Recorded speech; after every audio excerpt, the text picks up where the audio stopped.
నమస్కారం. Bahujan times news కి స్వాగతం. హెడ్లైన్ చూద్దాం.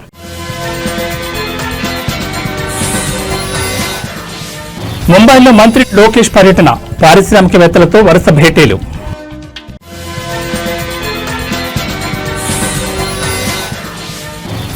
ఇవాటి నుంచి భారీగా పెరగనున్న ఆర్టీసీ బస్ ఛార్జీలు, కనీస ఛార్జీపై 50% టికెట్ ధరలు పెంచుతుంది నిర్ణయం.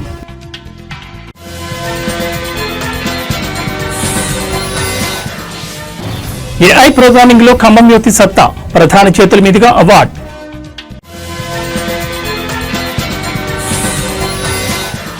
ఏపీకి పెద్ద ఎత్తున పెట్టుబడులను ఆకర్షించి యువతకు ఉపాధి అవకాశాలు మెరుగుపరచడమే లక్ష్యంగా రాష్ట్ర ఐటీ విద్యాశాఖ మంత్రి నారా లోకేష్ ముంబైలో పర్యటించనున్నారు.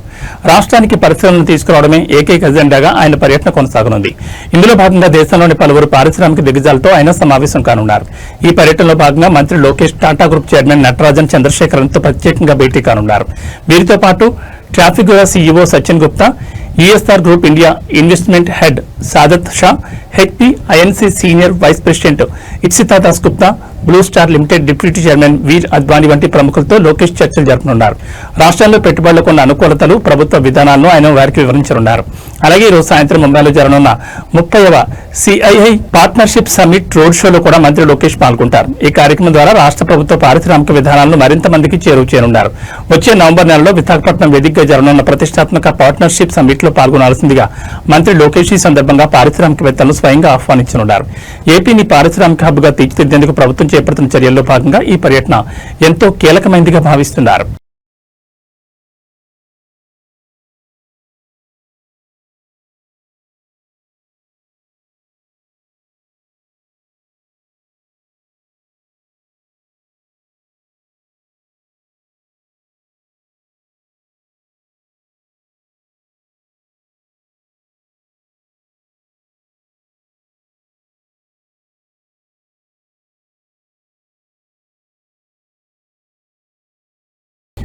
నగరవాసులపై మరో పిడుగు పడనుంది. హైదరాబాద్ పరిధిలో నడిచే అన్ని రకాల సిటీ బస్సులు అదనపు ఛార్జీలు నేటి నుంచి పెరగనున్నాయి.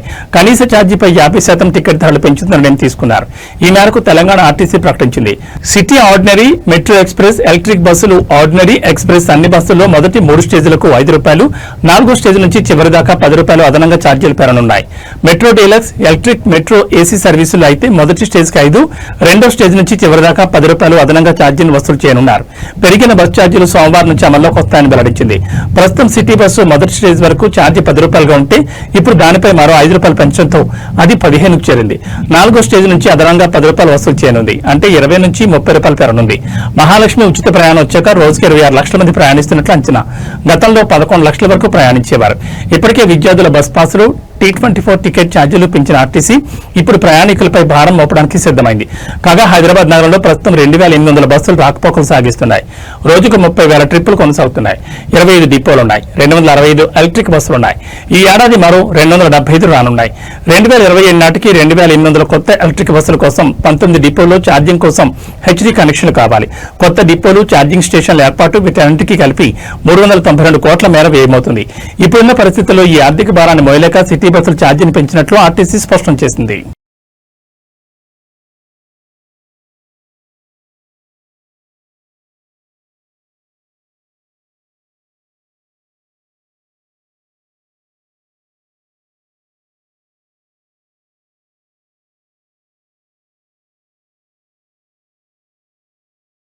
ఆర్టిఫిషియల్ ఇంటెలిజెన్స్ ప్రోగ్రామింగ్ అసిస్టెంట్ విభాగంలో ఖమ్మం జిల్లా రూరల్ మండలం ఆర్ఎంపులకు చెందిన తాండూరి పల్లవి సత్తా చాటింది. ఇందుకు గాను ఢిల్లీలో ఏకంగా ప్రధాని నరేంద్ర మోడీ చేతుల మీదుగా పల్లవి అవార్డు అందుకుంది. జిల్లా యువతి టాపర్ గా నిలవడం పట్ల డిప్యూటీ సీఎం భట్టి విక్రమార్క, మంత్రి పొంగులేటి శ్రీనివాసరెడ్డి ఆమెను అభినందించారు. ఖమ్మం జిల్లా రూరల్ మండలం ఆర్ఎంపులకు చెందిన యువతి తాండూరి పల్లవి ఢిల్లీలో ప్రధాని నరేంద్ర మోడీ చేతుల మీదుగా ఈ అవార్డు అందుకున్నారు. ఆర్టిఫిషియల్ ఇంటెలిజెన్స్ ప్రోగ్రామింగ్ అసిస్టెంట్ విభాగంలో సత్తా చాటి ఈ అవార్డును సొంతం చేసుకున్నారు. ఢిల్లీలోని విజ్ఞాన్ భవన్ లో జరిగిన కౌశల్ దీక్షాంత్ సమారోహంలో ప్రధాని ఈ అవార్డును అందించారు. యువతలో స్కిల్ డెవలప్మెంట్, ఉద్యోగ నైపుణ్యాన్ని పెంచేందుకు ప్రధానమంత్రి సేతు పథకాన్ని 60,000 కోట్లతో ప్రవేశపెట్టారు. దీనిలో భాగంగానే అత్యుత్తమ నైపుణ్యం కనబరిచిన పలు రాష్ట్రాలకు చెందిన విద్యార్థులకు అవార్డులను ప్రదానం చేశారు. ఇందులో భాగంగానే ఆర్టిఫిషియల్ ఇంటెలిజెన్స్ విభాగంలో ఆల్ ఇండియా ట్రేడ్ టాపర్ గా ఎన్నికైన తాళ్లూరి పల్లవికి ప్రధాని నరేంద్ర మోడీ తన చేతుల మీదుగా అవార్డును ప్రదానం చేశారు. ఈ సందర్భంగా పల్లవి తల్లిదండ్రులు తాళ్లూరు రవి, అజిత ఆనందం వ్యక్తం చేశారు. జిల్లా యువత టాపర్ గా నిలవడం పట్ల డిప్యూటీ సీఎం భట్టి విక్రమార్క, మంత్రి పొంగులేటి శ్రీనివాసరెడ్డి ఆమె అభినందించారు.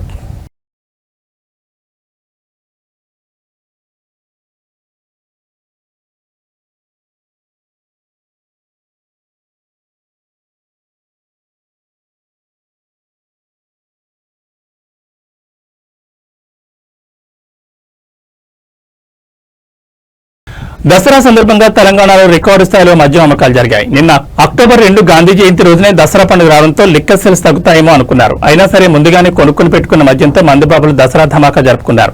డబుల్ కిక్ ఇచ్చేలా సాగిన లిక్కర్ సేల్స్ డ్రై డే నాడు కూడా కిక్ ఎక్కించాయి. అక్టోబర్ 2 గాంధీ జయంతి సందర్భంగా మద్యం అమ్మకాలతో పాటు మాంసం దుకాణాలు కూడా బంద్ అయ్యాయి.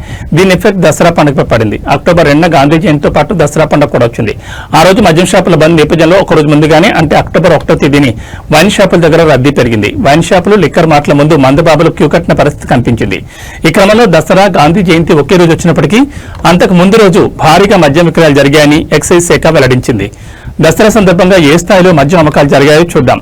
దసరా పండుగ వేళ 698 కోట్ల లిక్కర్ వ్యాపారం జరిగినట్లు పేర్కొంటున్నారు. ఈసారి మద్యం విక్రయాలపై నిషేధం విధించిన అమ్మకాల్లో మాత్రం ఎక్కడా తేడా రాలేదు. సెప్టెంబర్ 30, అక్టోబర్ 1న భారీగా మద్యం అమ్మకాలు జరిగాయి. సెప్టెంబర్ 30న 333 కోట్ల మద్యం సేల్స్ జరగా అక్టోబర్ 1న 86 కోట్ల మద్యం సేల్ అయింది. 2 రోజుల్లో 419 కోట్ల మద్యం అమ్మకాలు జరిగినట్లు అధికారులు తెలిపారు. సాధారణ రోజులతో పోలిస్తే సెప్టెంబర్ 26 నుంచి మద్యం అమ్మకాలు రెట్టింపయ్యాయి. ఇక బీరు అమ్మకాలు మాత్రం ఏరులై పారింది. 3 రోజుల్లో 6.71 లక్షల లిక్కర్ కేసులు, 7.22 లక్షల బీర్ కేసులు అమ్మకాలు జరిగినట్లు అధికారులు తెలిపారు. గత సంవత్సరంతో పోలిస్తే 7% పైగా మద్యం సేల్స్ పెరిగాయి. ప్రొహిబిషన్ అండ్ ఎక్సైజ్ శాఖకు గత సంవత్సరంతో పోలిస్తే ఈ దసరాకి 7% మద్యం సేల్స్ పెరిగినట్లు అధికారులు తెలిపారు. గత సంవత్సరంతో పోలిస్తే ఈ సంవత్సరం మద్యం సేల్స్ పెరగడంతో ఎక్సైజ్ శాఖకు కొంత మేరకు ఊరటనిచ్చింది.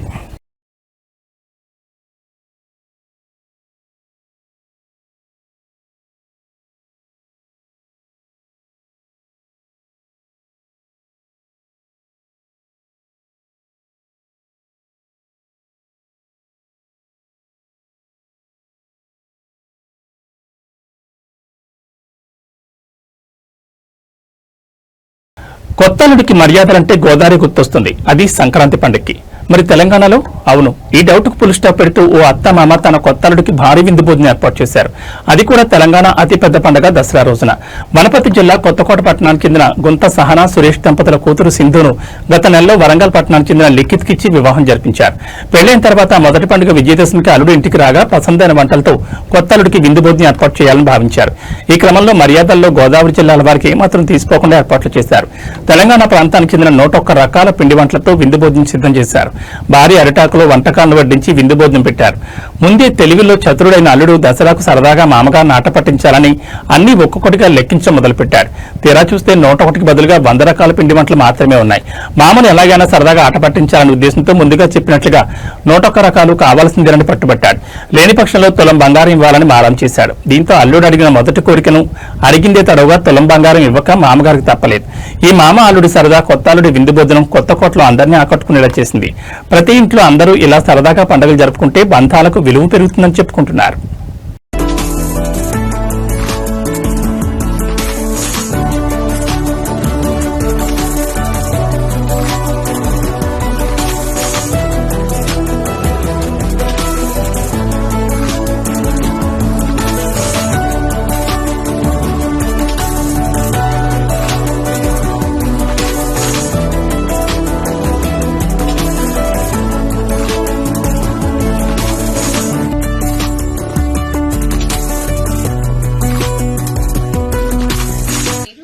సహనా సురేష్ కుమార్.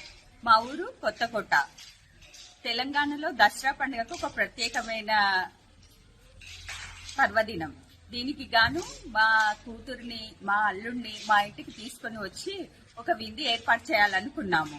దీనికి గాను 60 రకాల స్వీట్లు, 30 రకాల పిండి వంటలు, 10 రకాల రైస్ ఐటమ్స్ చేయడం జరిగింది. దీనికి చిత్రాన్నం, పెరుగన్నం, ఫ్రైడ్ రైస్, జీరా రైస్ ఇలాంటివి చేసి విందు ఏర్పాటు చేయడం అయింది. మేము మొదటిసారి మా అల్లుడు ఇంటికి వస్తున్నాడు కాబట్టి మేము జీవితకాలం ఇది గుర్తుండాలి, తనకు గాని మాకు గాని బాగా గుర్తుండాలని ఈ విధంగా ఏర్పాటు చేయడం జరిగింది. ఈ విధంగా చేయడం వల్ల మాకు చాలా సంతోషం కలిగింది. మా అల్లుడు కూడా చాలా ఆనందపడ్డాడు. నా పేరు నిఖిత్, మాది వరంగల్. నేను దసరా పండుగ సందర్భంగా మా అత్తగారిలో అయిన కొత్తకోటకు వచ్చినాను. అయితే ఈ దసరా పండుగ విశేషంగా నాకు 101 రకాల వంటలతో భోజనం వడ్డించారు. నేను చాలా సంతోషంగా ఫీల్ అయ్యాను. వంటింట్లో టమాటా లేనిదే చాలా మంది గృహిణులకు వంట పూర్తి కాదు. అయితే మార్కెట్లో మాత్రం వీటి ధరలు ఒక్కోసారి చుక్కలు చూపిస్తే మరోసారి నేల చూపులు చూస్తుంటాయి. ఏకంగా కిలో టమాటా 500 పలికిన రోజులు కూడా ఉన్నాయి. అయితే ప్రస్తుతం టమాటా ధరలు అమాంతం పడిపోయాయి.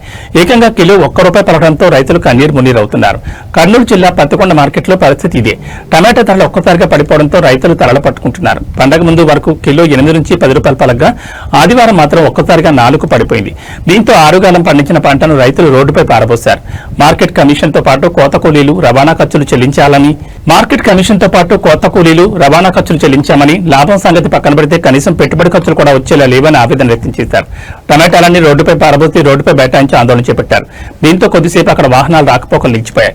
గుత్తి మంత్రాలయం రహదారిలో ట్రాఫిక్ ఏర్పడంతో వాహనదారులు గందరగోళపడ్డారు.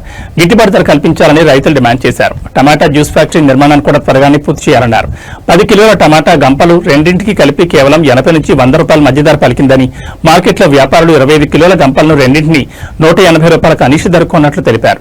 దసరా పండుగ కారణంగా అక్టోబర్ 1, 2 తేదీల్లో మార్కెట్కి ఇచ్చారు. దీంతో 2 నుంచి కోతకు సిద్ధంగా ఉన్న పంటను మార్కెట్కు తరలించారు. ఒకే రోజు మొత్తం 5.5 టన్నులకు పైగా టమాటా అమ్మకానికి వచ్చాయి. దీంతో వ్యాపారులు అతి తక్కువ ధరకు టమాటాలను కొనుగోలు చేశారు. మార్కెట్ కమిషన్, కోత కూలీలు, రవాణా ఖర్చులు కూడా చేతి నుంచి చెల్లించాల్సిన దుస్థితి ఏర్పడిందని రైతులు ఆవేదన వ్యక్తం చేశారు.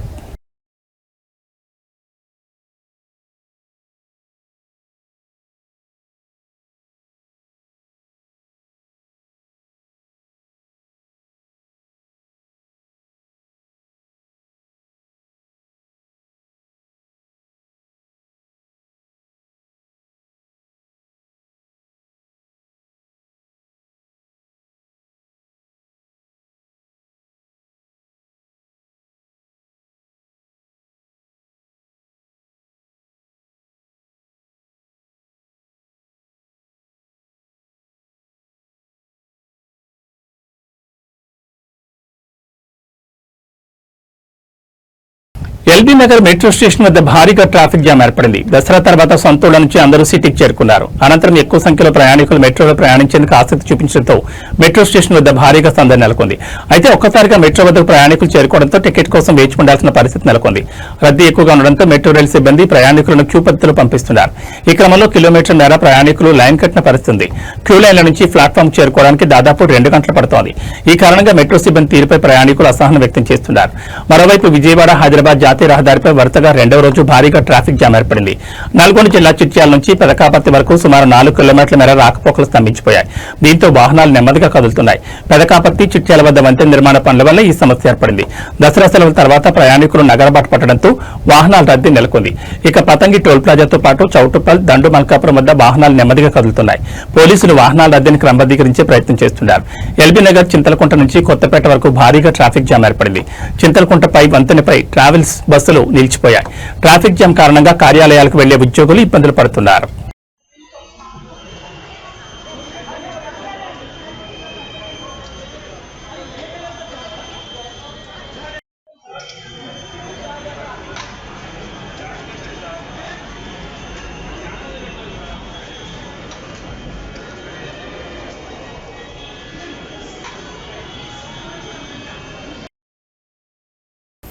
ఏబీ బులెటిన్ విశేషాలు.